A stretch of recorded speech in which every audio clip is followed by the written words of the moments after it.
Hello, guys! Alright, I am here for the Tackling the Med School Admissions Facebook Live with Kaplan's Mcat page, and I am so honored and excited to be presenting to you guys today. So, intros, hello, my name is Danielle, and I'm going to give you a pretty thorough kind of background on myself, my application cycle, my personal tips and tricks.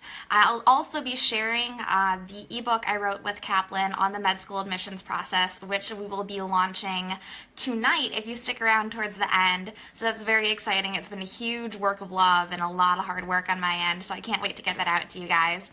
And then the last 10 minutes or so, we're going to open up to questions.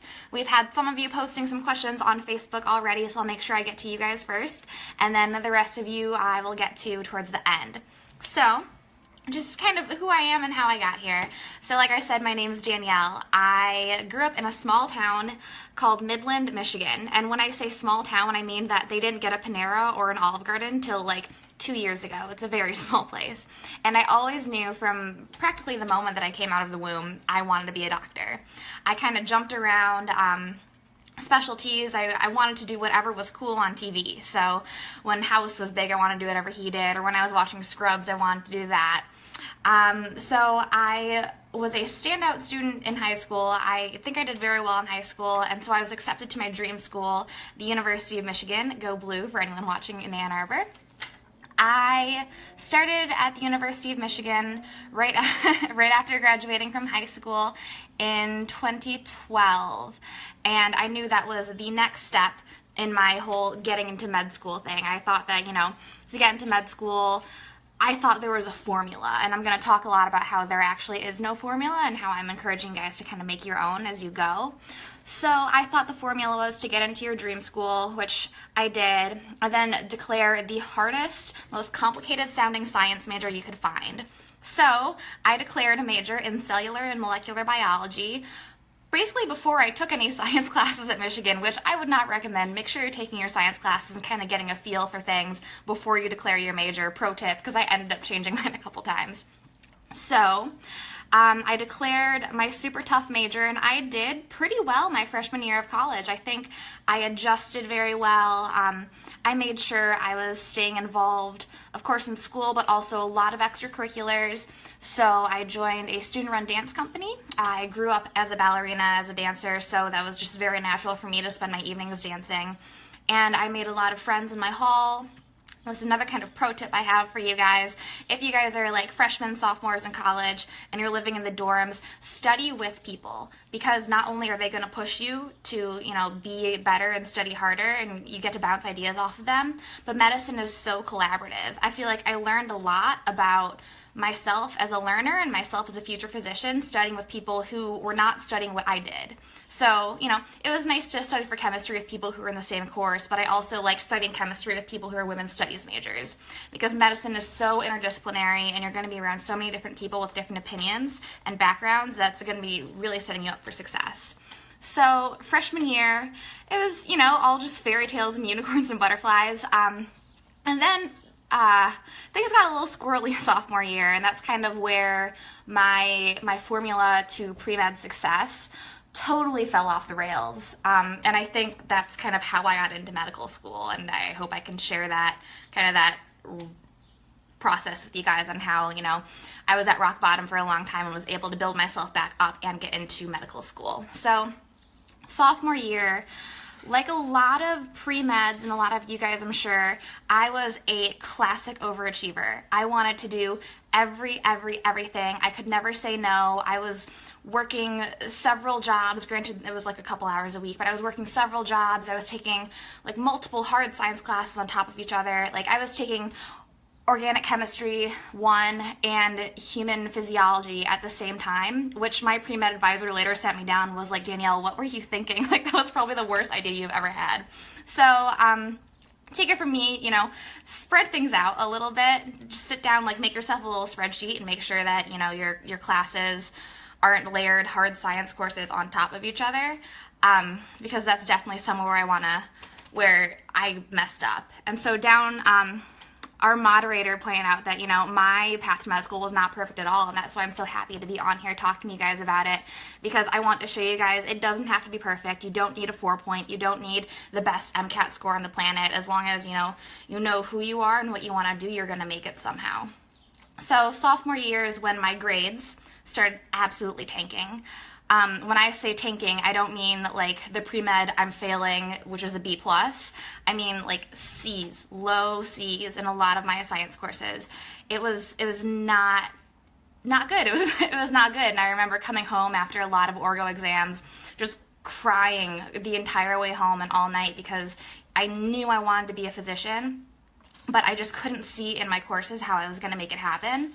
And it was really tough, and I'm sure a lot of you guys have been in this position where you're a standout student in high school and everyone's just saying all these wonderful things about how you're going to do so great in college, and you go to your dream school and it's so competitive that instead of being the top of the pack, you're lucky if you're in the middle of the pack, or if you're like me, you're barely like scraping the bottom of the pack, like way, way, way below average. And so it was very humbling and really tough for me to figure out, how to stay the course and figure out how I was going to make up for those grades I was getting. Around the same time is also when I started working a lot, which is a story in and of itself, but I knew I needed clinical experience. So that's, a hallmark of your med school applications. You need clinical experience, whichever way, any way you can find it, and I'll touch a little bit on how you can find meaningful clinical experience. But for me, I did it the wrong way, which ended up being the right way, I guess. I applied to the only job that was open in my hometown for the summer to be a home health aide. I had no idea what that meant.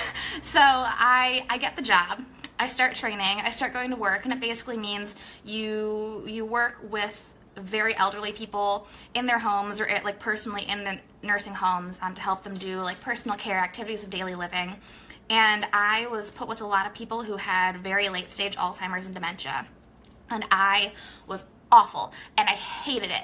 For like the first couple weeks, I had no idea what to do. I didn't know how to stand up for myself. I didn't know how to work with this type of population, and it was a huge humbling learning experience because I was in so deep over my head. And I just kept pushing, not because of a good reason, but just because I really needed the clinical experience. I needed the job, which turned out okay because that's when I found my love and my passion for not only the elderly, but people with Alzheimer's and dementia. So I kind of kindled just an absolute adoration for the population. I want to specialize in geriatric primary care, actually. Like it's my entire life. I've done a lot of volunteering with organizations that work with Alzheimer's and dementia because I am so in love with the population and serving them. So that was kind of what got me through, because there are a lot of end-stage Alzheimer's patients I was working with who had done so many things for the world. I remember one person in particular had founded a public library in a nearby town that I was working in, and I remember thinking to myself, this person has put so much good into the world and they've done so much for this community, so if I can give them one shred, like one tiny ounce of the good they've given back to the world, back to them, then I'm making a difference. And so that's something I took home or back to school after kind of my disaster of a sophomore year. And I was, still working as a home health aide, and I worked in a couple nursing homes as well. And I always kept that in the back of my mind. And I had that one story, and then that one story turned into 2 stories, then 10, and then 20, and now I have like a whole like bag full of stories in my back pocket that I can lean on when I'm feeling really stressed or down about the application process. So I think a big tip that I have for you guys is to know your why, because med school's hard. Undergrad is hard. The application process is hard. The interview process is hard. Like, it's no joke. There's a reason, why this is such an esteemed thing and why it's so hard for people to go through.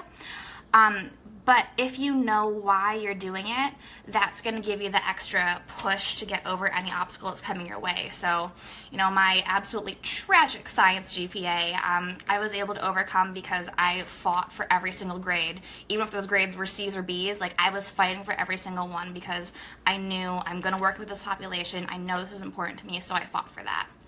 So, fast forward to when I took the Mcat, which I prepared for the Mcat going into my last semester of my junior year. because my plan was not to take a gap year because my parents did not want me to. And that was the only reason.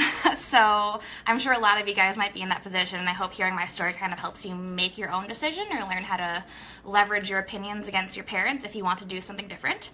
So I prepared for the Mcat, and I knew, the Mcat was the one thing that was going to save me because I guess that's not true. My resume, I have a lot of volunteering experience. I have a lot of unique extracurriculars, which I hope to touch on as well.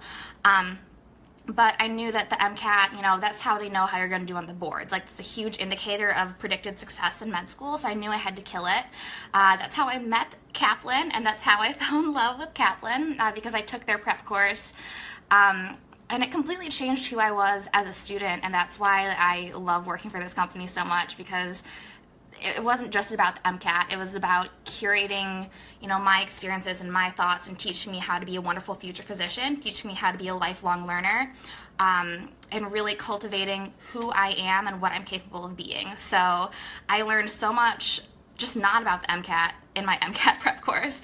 And I killed the Mcat. I'm really, really proud to say that, looking at my transcript, you would not think I'd do well in the Mcat because I'm looking at you, biochemistry, which I had to retake. It's okay to retake classes. That's another thing I want to tell you guys. I did not do super well in my science courses, but I was able to kill the Mcat because I knew that was the one, number thing that was able to get me through.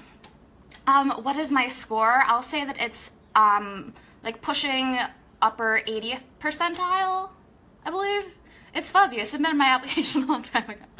So I took the Mcat, and literally right after I took the Mcat and I got my score back and I was about to start applying, which was going to be like the May going into my senior year of college, my family was hit with a pretty substantial financial crisis, and all of a sudden I was broke as a joke. And I could not afford to apply to medical school. And that was kind of my get out of jail free card because, like I said, I wanted to take a gap year. I knew I needed a year off, but all of a sudden I couldn't afford it. So I was able to kind of put applications on the back burner and really focus on making up for, what I was lacking. Because I knew if I had applied to med school my senior year when I was, not planning on taking a gap year, I knew I wouldn't get in. I did not have the grades. I had the Mcat score. I had great, experiences in clinical work and extracurriculars. But there were just things that were lacking. So I really spent that year refining the rest of me. So I really refined what I was bringing grade-wise. So like I said, I retook a couple courses. I retook biochemistry, as I mentioned, and I actually, after I graduated from undergrad, I retook physics 2 as well to help boost my science GPA.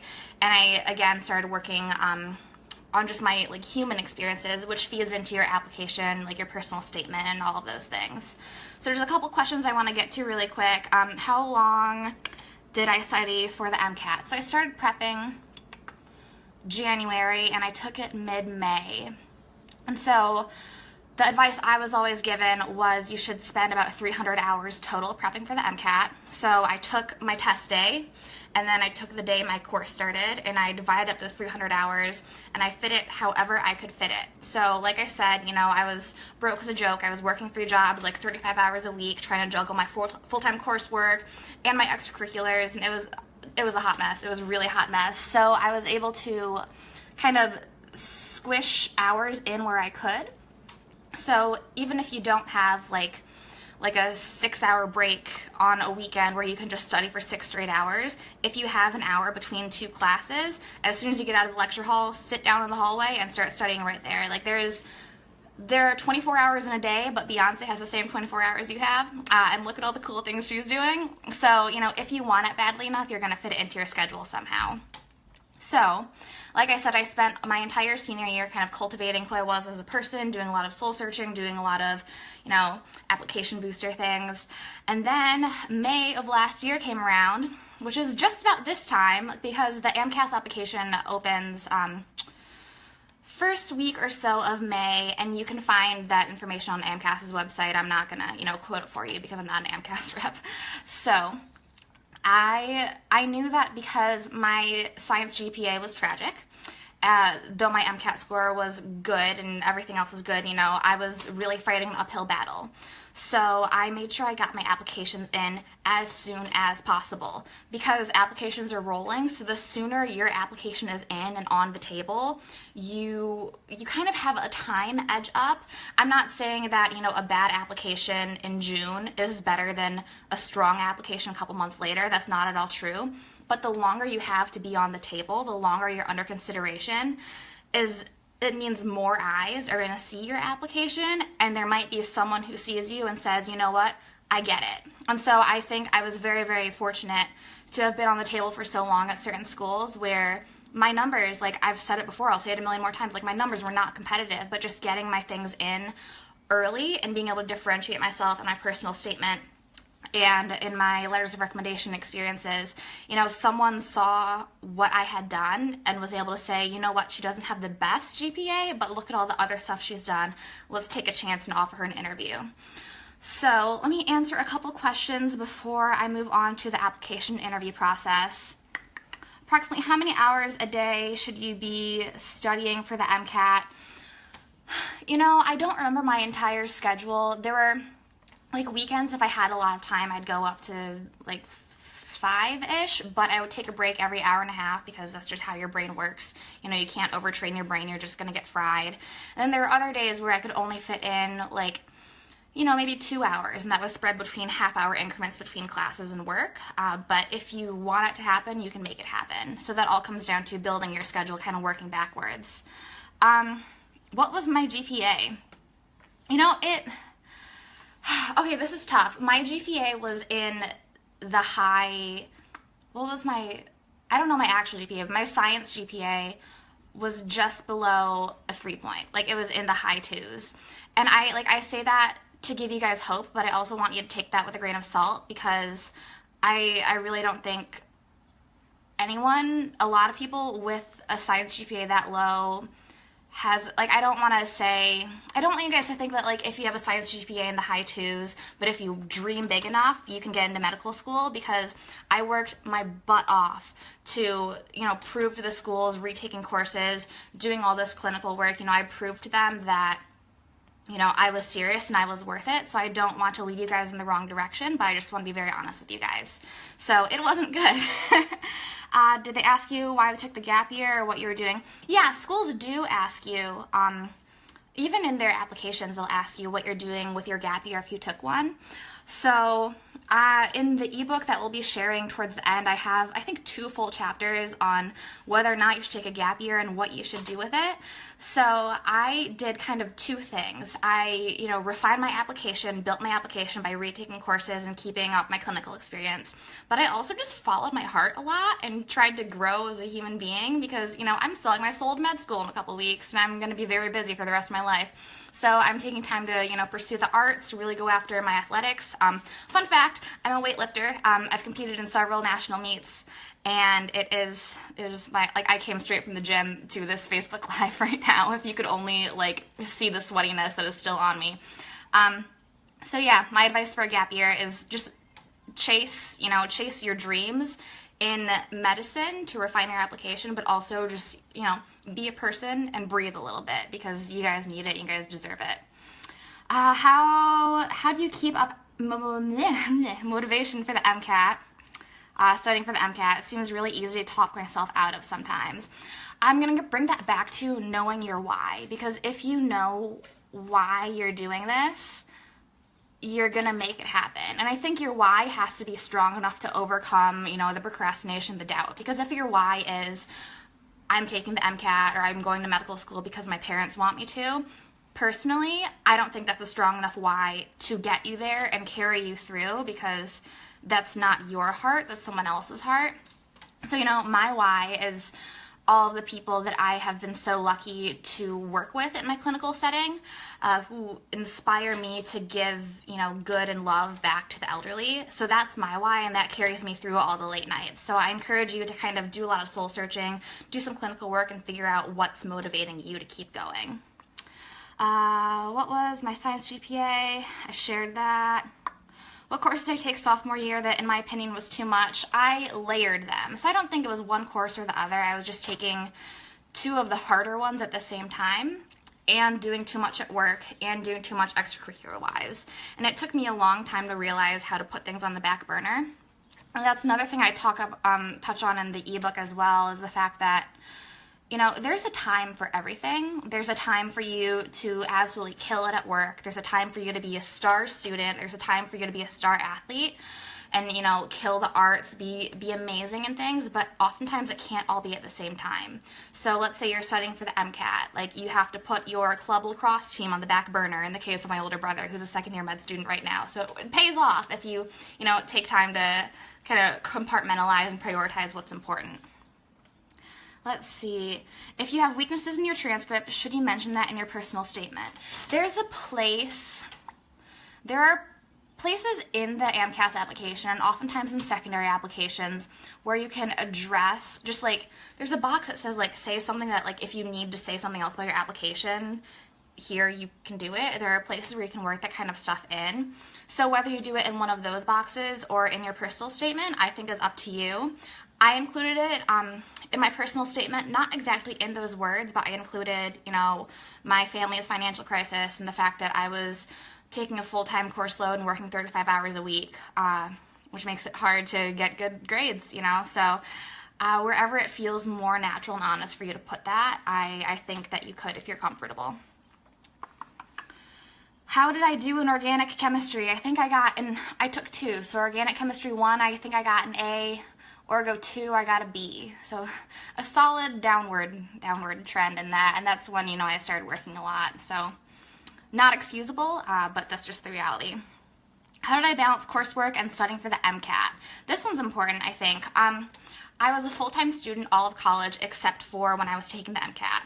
So I realized that if you guys have certain scholarships that you need to be full-time for, that's kind of hard. So, you know, maybe take just barely full-time if you can pull it off. So take as few classes as possible when you're studying for the Mcat, because it's so important. Like, it's so important, and also it's so expensive and it's so long, and I really don't think you want to take it more than one time. Like, I knew it was a one and done thing for me because it's over $300.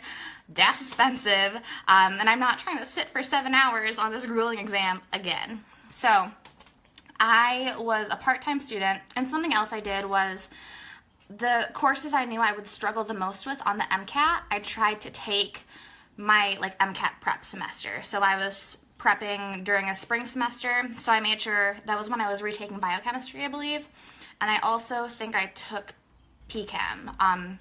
We call it PChem at my school, physical chemistry. Other schools blend it into their general chemistry, like, 1-year block. So I was taking a lot of chemistry. And I think that worked well for me because things that I was trying to cover in my Mcat prep course, I was also covering in my my regular coursework. So it was kind of a double whammy, which was super duper. Which medical school am I headed to? Oh my goodness, Stephanie Joelle. My best friend's named Joelle. I just had to say that. That's a good question. So it's going to bring me back to my story. I cast as wide a net as I could when I was applying to medical schools. I applied to 14, which was a lot for what I could afford, but the average that students apply to is 16. And, you know, I couldn't apply to more. I didn't have the money to do it, and that's okay. So I applied to 14, and I was offered interviews at 3. I was accepted to a school way down in the South, like deep South, like I'm from Michigan, like proper deep South is really interesting to me. So I was accepted to that school, and I have been waitlisted at a school that's much closer to home. And I love both schools, but I would prefer to be closer to home. So that's kind of where I'll leave it now, because I don't want to say anything and jinx it. So, you know, I'm still deciding, and hopefully I'll have an answer for myself by June or so I can start planning my move. Okay, gosh darn, you guys are keeping me so busy. I want to kind of wrap up my application and interview process for you guys. So, like I said, applied to 14 schools, interviews, you know, kind of all over the country. I flew to most of them.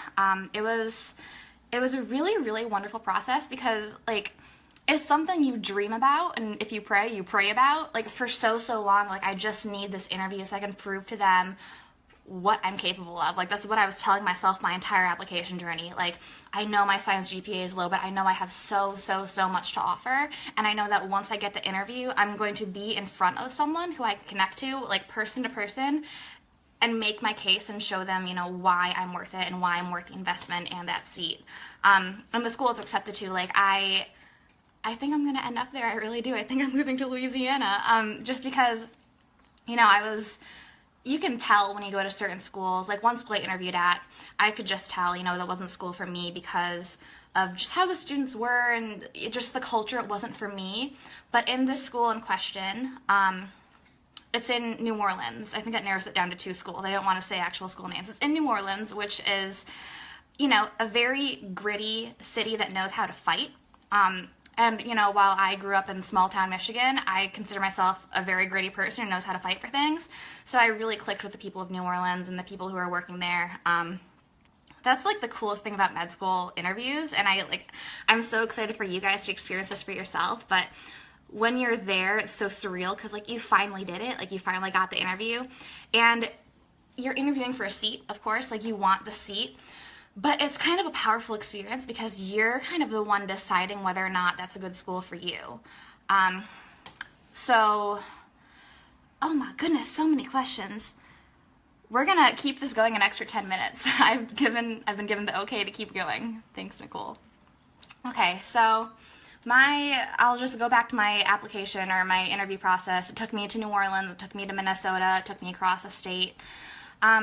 You know, some schools get back to you in 2 weeks. Some schools get back to you in like 6 months. So that's kind of a process too. It's a big waiting game. And there's so much like stress and anxiety that goes into the entire process. Like, I have never been this stressed in my entire life. My anxiety levels, I didn't know they could get this high. Like, it's been a real challenge and a real journey. And I think that's good, and I think that's important because, again, it comes back to knowing your why. Like, if I'm willing to put myself through all the sleepless nights hoping to get off this wait list, if I'm willing to go through that, you know, then I feel fine going into medical school because, like, I'm proving to myself that I can overcome things. So everything happens for a reason. We're all going to be okay. I feel like I'm just kind of telling myself that so I can stop stressing about this wait list. Okay. Back to more questions.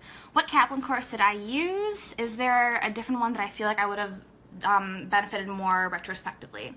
I did the in-person, like live in-person one. So we have like self-paced ones online. We have ones that are online classrooms. And then we have, I think we offer in-person tutoring as well, like one-on-one tutoring, but I took like a just Kaplan in-person course, and I think that was perfect for me because I need to be in a small classroom. I need to be like hearing it from a person, and I need to be interacting with people. That's just who I am as a learner. Another pro tip, know who you are as a learner and learn that as soon as you can. Like, if there are any freshmen or sophomores here, figure out, you know, go online. A pre-med advisor told this to me. Go online and figure out, like, take one of those what learning style are you quizzes. Because I wasted so much time and did so poorly in some courses because I thought I was an auditory learner when I'm actually a tactile kinesthetic learner. And I could have saved myself a lot of points on my GPA if I'd learned that sooner.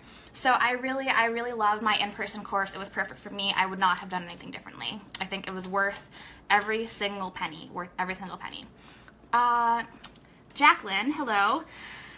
Okay, talk about my personal statement. She's read things about avoiding a laundry list, but no tips on what to actually talk about. I think you're supposed to talk about your why, and that involves a lot of soul searching, figuring out, you know, what has shaped you to the person you are now, and what's going to keep shaping you into the physician you're going to be. So I wish I had a copy of my personal. Oh my gosh, I have a copy of my personal statement right here. Wow, we are in luck, you guys. Okay, I just kind of want to give you an overview. So I talked about, I talked about my work as a home health aide and a resident care aide, working in nursing homes and people's homes, and how that's shaped myself, how that's shaped my own strength, my own empathy, my own ability to listen, how that's shaped my view of medicine. So the fact that it's very much so collaborative, and that, you know, every single person in the team is very, very important. And I really use that to share like who I was as a human, because I think one of my strengths is I know how to communicate with people, and I know how to do that via writing or via like in-person interviewing. So that's why I knew like I just need to get a stinking interview. There are a lot of emotions in my personal statement. And I think it's also important in your personal statement to kind of, if you're talking about your why, also kind of give like a counterpoint to your why. So let's say I've been working on nursing staff technically as a resident care aide and a home health aide for years and years, and that's why I want to be a doctor. Some people could read that and say, if you're so good at this, why don't you just go to nursing school? Why don't you be a nurse? So I planned that out in my application, and I talked about how, you know, I want to be at the top of the food chain so that I can enact change through the entire team. I can keep learning the entire, you know, career that I have. So I don't think there's like a formula for personal statements. I think, you know, don't restate. This is kind of a laundry list thing. I'm sorry. Don't restate your AMCAS application, because, you know, they already have it. But, you know, if there's one or two things that really shaped you into who you are and the physician you're going to be, just pour your heart out in a professional way. I'm very much so like my heart is on my sleeve quite a bit. So I had at least 12 people read my personal statement for me so that I could, you know, reel in the feels and still get my message across. More questions. How many classes have I retaken? Do you think retaking classes is okay? From Betsy. Thank you, Betsy. My swim coach in growing up was named Betsy. She was a nice lady. I retook 2 classes, so I retook one during undergrad and one immediately following undergrad during my gap year. I do think retaking classes is okay. I don't think you should go overboard on it, because the schools can see that you've retaken courses, and, you know, they may ask, and you have every right to, you know, tell them why, because I'm sure you have a good reason why you didn't get the grade you wanted in the first place. But like, I retook 2. I probably wouldn't have retaken more than 2. Because, you know, you're going to med school and they expect you to be able to pass the course the first time or do well the first time. So I think it's fair game to a certain extent. Any advice from Samantha Holmes on personal statements? Oh, I just shared that. So thank you, Samantha. I just got that. Okay. Are there any organizations or associations you suggest being a part of? This is from Jose. I suggest, and this is where I'm probably going to differ from a lot of people, I suggest doing whatever the heck you want. If you don't want to be in the pre-med frat, because like at my school, the pre-med frat, like they're wonderful people and they're going to be such great physicians, but they're just not, like, I didn't click with them, and I knew that wasn't something, you know, I wanted to pursue wholeheartedly. So I did what I loved, which was ballet and weightlifting and whatever. I got into med school. Schools want to see you being passionate about something. Schools want to see you excelling in something. Of course, academics, excel in academics, but also excelling in athletics, excelling in arts. You know, they want someone who has proven that they know how to set a goal and work towards it. I think athletics are a great thing to pursue, because in medicine, you have to be coachable. So, you know, the first time you get your butt handed to you by the attendant during rounds when, like, you messed up and they just, like, rip you to pieces in front of everybody, you need to be able to bounce back from that and come back better. You know, you can go cry in the corner. Like, I've cried in corners before, but you need to be able to come back, learn from your mistakes, and those are things that the arts and athletics do teach you. So if that's what you want to do it. If you are just, like, so into the Quidditch club, freaking, like, join the Quidditch club. I also suggest, you know, seeking leadership roles in those things, so that way when you're in interviews and in your applications, you can show how you enacted change. You can show how you got the Quidditch Club membership from like 10 to 45 people. You know, you can do the things med schools want out of applicants wherever the heck you want. And that's something that, like, I push to people so much. Like, you don't need a science GPA. I studied evolutionary anthropology, which basically means dead primates. I got into medical school, like, because I loved what I was doing and I was still able to get those courses in. But, you know, they want people who are people. They want human beings, and they want people who are passionate and know how to chase those things. Also, another thing, which I touched on in the ebook, if you just Google AMCAS Letter Writer Guide, the, like, application people publish a guide for people who are writing your letters of recommendation. on all the qualities that they want in a med school student. So that can be things like dependability, self-reliance, like these core characteristics that of course you can learn in school, but you can learn in so many other places. So like I asked weird people to write my letters of recommendation. I asked like a biological anthropology professor to write mine. That just goes to show like there's no one right person or one right extracurricular or one right major to get you where you want to be. It's just all about doing what you want to do, doing it well, and being able to kind of brand that and refine it to present that package to med schools and say, you know, I'm not perfect, I didn't take the most conventional route, but I'm here to show you why the weird things I've done and why the, you know, mistakes I've made and I've learned from are going to make me an absolutely spectacular physician. So I'm going to open the rest up to as many questions as I can fit in the next 4 minutes or so. I want to plug again. I want you guys to know that I have poured my heart and soul into this ebook that I've been writing for a couple months. The intention was to write something that was kind of like a troubleshooting guide to med school applications, or like everything you wanted to know about applications but were too scared to ask, because you know, there's a lot of shame in retaking courses that you feel because you feel like it's wrong, or there's a lot of, you know, anxiety over having a low science GPA when, you know, a lot of people have been through that and a lot of people have overcome it. Like, look at myself. I'm going to med school in the fall and like I've overcome a lot of things and it's going to be okay. So I wanted to pour that into an ebook for you guys.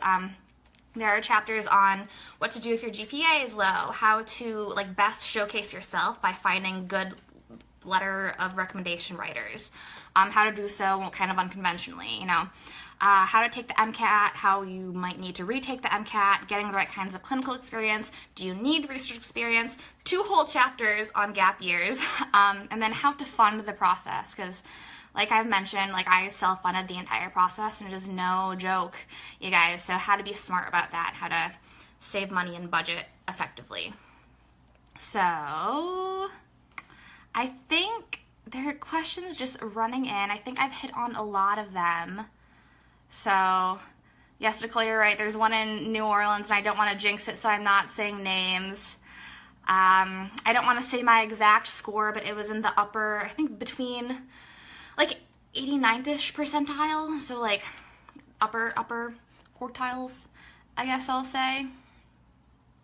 I'm trying to see more things. My good friend and Kaplan coworker Victoria is in there, hashtag reelin' in the feels, which is very true. What is the name of my ebook? It is called Your Guide to Med School Admissions, and we are going to put it in the Facebook Live Facebook event for you guys, and then in a couple weeks when we get it all prettied up, we're going to be putting it on Kaplan's Facebook and like big website. So make sure you follow all those things. There is, maybe, you know, this is a personal plug because I curate some of this stuff, but there is some great stuff to put out for you guys. I've written a lot of blogs for Kaplan, and like I've said before, it's such a work of love because I'm trying to get people to believe and understand the fact that you don't have to be picture perfect to get into med school. You just have to, you know yourself, know your strengths, know your weaknesses, build on your weaknesses, and, you know, capitalize on your strengths. So we have so many blogs out there that people in your shoes are writing. Like, these blogs aren't written by, like, weirdo stranger people. They're written by people like you and I. So it's actual, like, peer-to-peer advice. So I really suggest checking that out. You guys are getting a special preview of the ebook. It's not all pretty formatted yet, but it's just got such great stuff in there, and I can't wait to get that out to you guys. What exactly did I do during my gap year? I have been juggling 3 jobs. So one is clinical, so I'm still working as a home health aide, but someone pointed out to me, you know, and this goes back to addressing your weaknesses and improving on them. I had done one side of medicine, so I had worked with the elderly, but I didn't know things about other places in medicine. And I really wanted to broaden my horizons, so I got a job at a neurological head pain clinic. I work in transcription, I type things, I get to like read basically every piece of like paper that comes through, I get to read, so it's been really interesting. Just kind of seeing behind the scenes of medicine. And I also have been doing a lot of work for Kaplan. I'm here often, so I love it. it's been really cool. So for your gap year, if you're taking one, I suggest, figuring out where you're weak in your application. For me, it was broadening my GPA, obviously, but also my view of medicine, and then also just kind of broadening yourself as a person. So, I took an art class. I really got into weightlifting more. Just doing things that build you as an applicant, as a person. Let me see. MCAT books are great for prepping for the MCAT. I'm not saying this because I work for Kaplan. I'm saying it because, I believe it with every ounce of my being. Kaplan, faux show. Because they're just wonderful. They make you an outstanding test taker and human being, and they really cultivate you into being a strong human and applicant and physician. So I cannot recommend them enough. Matthew works at a neurological clinic too, and it is a very cool job. Yeah, gosh, brains are nuts. I have so much respect for people who can get into neurology because it's just some crazy stuff in there. All right, guys. Oh, that looks like a good question. I got into a small school and a big school. I have to answer this one, I'm sorry. Okay, the smaller school is a little better than the big school, but I feel like the big school will have better networking opportunities for the future. Thoughts? I don't want to give you an answer. I want to tell you my story. So I hope that helps you decide for yourself. I don't want to tell you what to do. So, you're welcome. I was accepted to a very small college and a very, very big college. And every single atom in my body was screaming, go to the small school. Because all during high school, I was the type of person who would flourish during small classes. I knew I was the type of person who did well in smaller settings. Everything in my body was screaming, go to the small school. And I took the leap and I went to the big school. Because this might be an urban legend, but I read that if you take a small goldfish and put it in a big bowl, it grows to fit the bowl. It'll grow to the opportunity instead of staying small. And I saw myself, this is cheesy, I saw myself as that goldfish, and I pushed myself to go to the big scary school. So I think it went well. I think it went super. I wanted to be somewhere where I was going to be pushed beyond my comfort zone, somewhere where that they had those networking opportunities, they had, great research programs. And the thing about a big school is that you can make it as small as you want. So like I said in the beginning, I declared a certain major, and I actually changed it to a very small major because I wanted to be in the big school for all the resources, but I wanted a small school feel. So I made that school smaller by picking a smaller major and really making my own kind of niche in, my student employment and my major and my department. So I don't want to tell you exactly what to do, but I think that, there is value in pushing yourself to past what you think your limits are, and you can make a big school smaller if you feel the need. All right, folks. Oh, he meant smaller medical school. Huh. Well, I guess the same thing kind of applies, wouldn't you think? I don't know. I'm kind of in the same position where I could either go to a school that's just down 90 miles of road. I wanted to say just down the road, but it's pretty close. Or a school that's all the way to New Orleans. So I guess it kind of depends where you are in life and what you think you need to do. I don't want to give you, you can go to a large school and make it small. You can make big things as small as you want. You can't make small things bigger. You probably, it's what sounds best for you where you are. So I have officially gone about 15 minutes over our expected plan. Thank you guys so much for tuning in. Please, please, please check out the ebook because I can't say it enough. I think there's good stuff in there, and I think it's going to help you guys out a lot. I'm so passionate about getting people who are applying to med school and getting ready to, embrace who they are and stop trying to fit the pre-med mold because, you are you. You're the package you're bringing, so just, be the best you that you can be and get into med school. Thank you guys so much for tuning in. Keep all of Kaplan posted on your med school application process, post updates and stuff on the Facebook because I'll be creeping to see how you guys do. Read that ebook, and thank you guys so much for watching. Bye!